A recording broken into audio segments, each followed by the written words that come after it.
Was it talking on that one? No, I was just going to pump that to Dr. Carson. Oh, actually, hold on. Before the administration. Hello.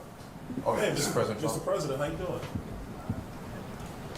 Well, I'm going to put you on speaker, but actually a great question just came up. We're talking about regulations and some of the things that can be done to alleviate the regulation burdens on a lot of businesses. But I'm going to put you on speakerphone for everybody to hear. Hold on a second. All right, everybody, you're on with the president. Hello, Mr. Hey, President. Mr. President. Hello, everybody. It's great to be with you. I hope I'm being well represented. I have a feeling I am. I know that very well. So I hope so. No, you are, sir. But a question came up about regulations. And so what's your view of what we need to do with regulations when you come back into office? Well, as you know, I cut taxes and regulations more than any other president. We had the biggest tax cut, and bigger even than the Reagan tax cuts. And I also cut regulations far more than any other president. And they have put a lot of them back already. We will get them cut so fast. And you know, it's very interesting when I went to business leaders and said, which was more important, these big tax cuts or these big regulation cuts? Almost every one of them said regulation cuts. And it made a big difference to their businesses, small businesses and big businesses. Great question. Awesome. Anybody else got a question for the president? I want to tell them that black folk will vote for him if he get gas under $1. All right, so Mr. President, the statement, I'm not going to call it a question, the statement is, black folks are voting for you if you get gas under $1. No, I'll tell you, I got it pretty close. We had it for a little while. You know, we talk about $1.87, and now it's on its way up. As you see what's going on. I'm seeing $4. I'm seeing $4.50, depending on where you buy it. But we actually had it to $1.87, and we had it to $1.52 at one point. You know, different points. But we had the gasoline as low as it's been in a long time. So I don't know if I can guarantee $1, but we're going to get it as low as we can. And that's a big spur for the economy. The lower you get it, that's a big spur for the economy. Hey, Mr. President, it's Wesley Hunt here. How you doing, sir? Hi, Wesley. I got a question for you. You've been talking a lot about no tax on tips. If you could kind of talk about that and what impact that would have, not just on the black community, but on everyone. I think it's a winner for all of us, and it's your idea. So if you could kind of talk about that, that'd be great, sir.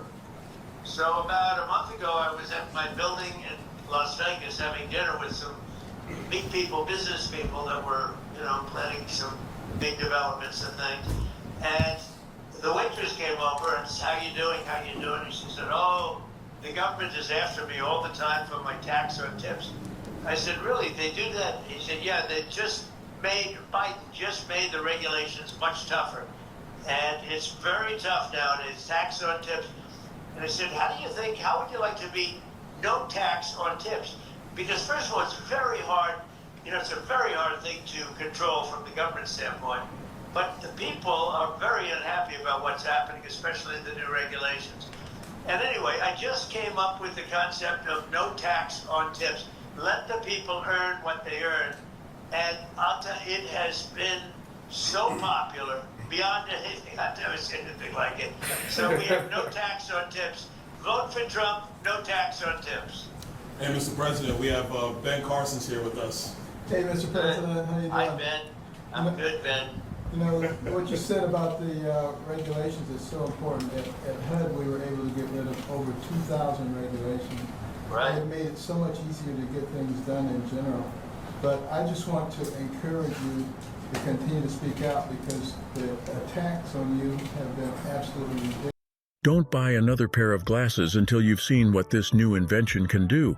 These self-adjustable glasses are taking the world by Ridiculous. We're praying that God will give you the strength to bear it because you're standing in there for all of us.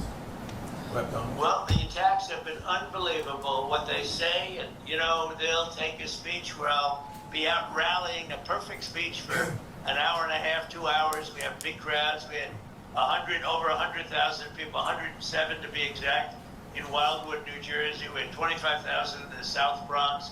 We have 88,000 in South Carolina. We have tremendous crowds, and you'll make a perfect speech. And this lowlife Biden will take the speech his people, him and his people, and they'll cut sentences out, cut words out, cut sentences out. Oh, Trump, look, he didn't make a good speech. He didn't make a good speech. And I do them largely without teleprompter. You know, I don't need a teleprompter. He can't read a teleprompter. But these people are nasty. They're really horrible people. They really are. It's a shame. It's a shame. I've campaigned a lot over years, not even, you know, for myself, but in particular, I've campaigned against some pretty bad people for others. But there's never been anything like this. They make up things. You know, suckers and losers, which was never said. They know it. They make it up.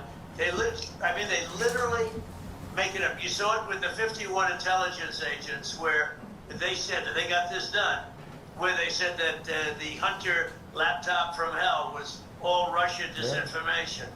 And, you know, it's just a total made-up thing. These people, so you're right about that, Ben, when you say it. It really is a shame. But the people understand it. We're leading in every poll, and we're leading every swing state. And one just came out, I guess, Nate Silver, the New York Times, that we have close to a 66% chance of winning, which is a pretty good chance, I guess, when you think about it, right? And Mr. President, you got time for 2 more questions? Yeah, sure. All right. Hey, Go ahead. Mr. President, Shelley Winter, how are you, sir?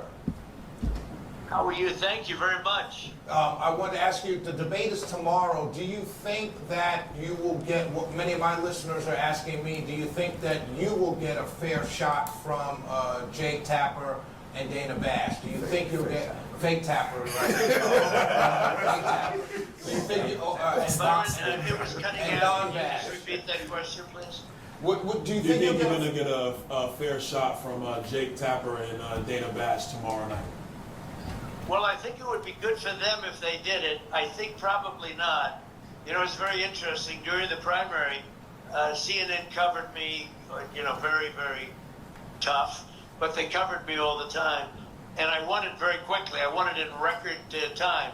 And Byron knows that, and Ben knows that. They were all there, and Wesley was there. Wesley, good job on television this morning, by the way. Oh, thank you, sir. But they were all there. We won it in record. So now I'm making my speech to, you know, accept everything and to acknowledge the victories and all. And CNN started off, and then they ended. Jake Tapper said, "All right, that's enough. We're not going to listen to him." So they cover the whole primary, but they don't cover my victory speech. So, you know, am I going to get a fair? Probably not. But it would be very good for CNN. They're having a lot of ratings problems. I think it would be very good for CNN, actually, in terms of its credibility. It'll be interesting to see. All right, last question, Mr. President. Coach? Yes, Mr. President, how are we doing today, sir? Hi, Coach. All right, my question is, in the black community, it's been made a big deal about how you have been kind of railroaded here as far as your court cases go and everything. Yeah. And the support that you'll receive from the black community is kind of like a sympathetic kind of support, because it's understood that we've received a similar, not even similar, but basically we've been railroaded since the day we came here. We felt that way, right? So if you can acknowledge that you're getting support from black people because of this, then we can kind of acknowledge that we have been getting railroaded. So my question is, what can you do about those Alvin Braggs on your side that have been doing such railroading from the time? What can we do about those Fonnie Willises and Alvin Braggs that are, you know, right now sending some poor black person to jail for some crime that they're doing? Well, you know, it's an amazing thing when this happened. And as you saw, all the legal scholars say these are not cases. These are not cases that should be brought. It's just a terrible thing. It's weaponization. And it comes out of the White House. Even when it's city and state, comes out of the White House in order to attack a political opponent. But since that happened, the black support, I think my representatives will tell you this, the black support has gone through the roof. Yes, sir. And I guess they equate it to problems that they've had. But since this has happened, like the mugshot is the best. It just beat Elvis Presley and Frank Sinatra by a lot, by the way. Beat it by a lot. But that's the number one mugshot of all time. It's really an amazing thing. Since it happened, the support among the Black community and the Hispanic community has skyrocketed. It's been amazing, really been amazing. It's been actually very nice to see. Mr. President, You know, it's in one way you say, gee, isn't that too bad? But the truth is, it's really a lovely thing when I see that. We have great support now in the Black community and in the Hispanic community. That's true. Great support. I'll say before you leave, Mr. President, I'm a veteran, and we have several veterans here on the panel today. And of the group of people that I say support you the most, the Black veterans tend to be with you. So we're with you, sir. If you want to talk a little bit about what you've done with the veterans. Well, I just want to thank everybody. It was, you know, it was in fact, if we did it tomorrow, I'd be there. I'd be there despite tomorrow evening. It's going to be big, and they say maybe the biggest. Somebody said this will be the highest rated show of all time. I said, don't tell me that. I don't want to hear that. Hey, I'm not interested in listening to that. I actually said that to Byron. I'm not interested in hearing it. But I just want to thank everybody for being there. You have my support. You know, we did a tremendous amount. I wrote it down just a little while ago, knowing I was going to make this call. Achieved the lowest African American unemployment rate, the lowest ever. We delivered the largest small business tax cuts ever. We lifted 6.6 million people out of the poverty, which is a record. Black Americans saw their largest increase in home ownership ever.